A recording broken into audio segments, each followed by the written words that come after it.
CBN Retrospectiva 2025.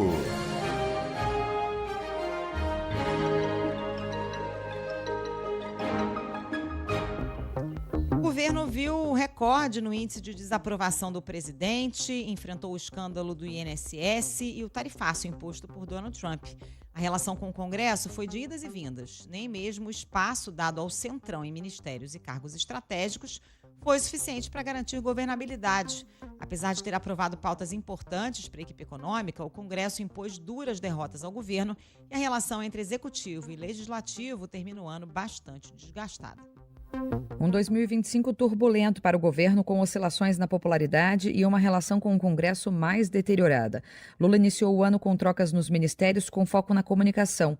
Dias depois de enfrentar desgastes envolvendo a polêmica do Pix, deu posse ao marqueteiro Sidônio Palmeira, que assumiu com a missão de recuperar a imagem do governo. A mentira nos ambientes digitais, fomentada pela extrema-direita, cria uma cortina de fumaça na vida real, manipula pessoas inocentes e ameaça a humanidade. Esse movimento aprofunda o negacionismo, a xenofobia e as violências raciais e de gênero. Para fazer frente a esse movimento macabro, não basta apenas chamar um marqueteiro, como vocês dizem. Precisamos ampliar a nossa concepção do papel da comunicação nesse novo mundo. Mas o Pix não foi o único desgaste que derrubou a aprovação do presidente. As fraudes bilionárias envolvendo descontos ilegais de aposentados e pensionistas do INSS também levaram a aprovação de Lula ao pior patamar do mandato.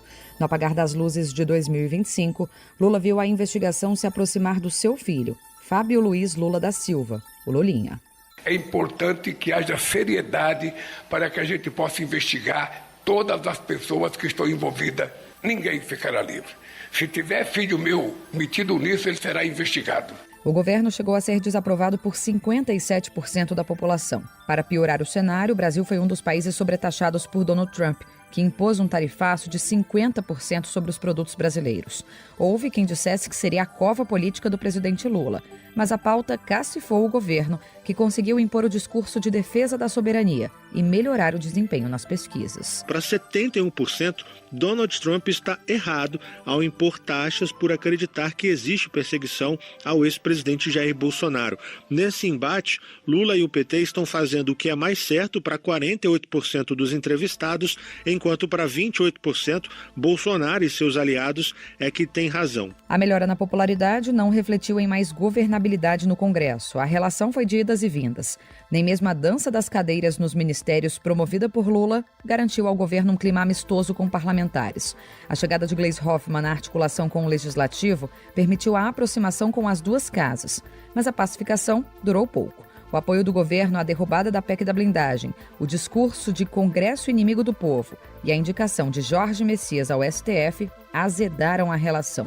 No Senado, a primeira reação veio com a derrubada de vetos do PL do licenciamento ambiental, além da aprovação de pautas-bomba para a economia. Nós votamos aqui um projeto muito relevante para o Brasil, que foi o Pé de Meia. Custa para o Estado brasileiro 12 bilhões de reais por ano. Não foi bomba. Nós votamos aqui para dar para milhões de famílias brasileiras um vale gás. Custa 5 bilhões por ano, senador Ângelo Coronel. Não foi bomba fiscal. É de se ficar indignado na condição de presidente do Senado Federal, nós sermos atacados, ofendidos durante os últimos 5 dias, porque o presidente do Senado estava colocando uma bomba fiscal para defender milhares de pessoas que salvam as vidas das pessoas. A vida do governo, que já não estava fácil, piorou. A mega operação no Rio de Janeiro voltou a estremecer a popularidade do presidente. A segurança pública, calcanhar de Aquiles do governo, virou pauta para adversários políticos que já começaram a preparar o terreno para 2026. A PEC da segurança, que Lula queria emplacar ainda neste ano, foi adiada. Ao mesmo tempo, enfrentou desgaste para garantir o texto próximo do original do PL antifacção, modificado pela oposição. Na hora em que o governo decide politicamente ficar contra, eu penso que o governo errou, porque essa é uma pauta da sociedade brasileira. Então, o governo ter ficado contra, na minha avaliação, foi meramente por narrativa, foi meramente pensando na questão eleitoral. E quem cria essa narrativa é quem não teve coragem de votar a favor ontem dessa proposta, que é um anseio da sociedade brasileira. Quem votou contra tem que hoje dar a sua cara a tapa para dizer por que ficou contra a matéria e não ficar criando narrativas inverídicas, porque o que nós fizemos foi endurecer o enfrentamento ao crime. Depois de um ano turbulento, Lula fecha o ano com um pouco mais de fôlego para 2026. A diferença entre a desaprovação e a aprovação, que chegou ao patamar de 17 pontos em maio, agora é de 1 ponto, segundo as pesquisas. Mas a rejeição ao presidente ainda é um desafio.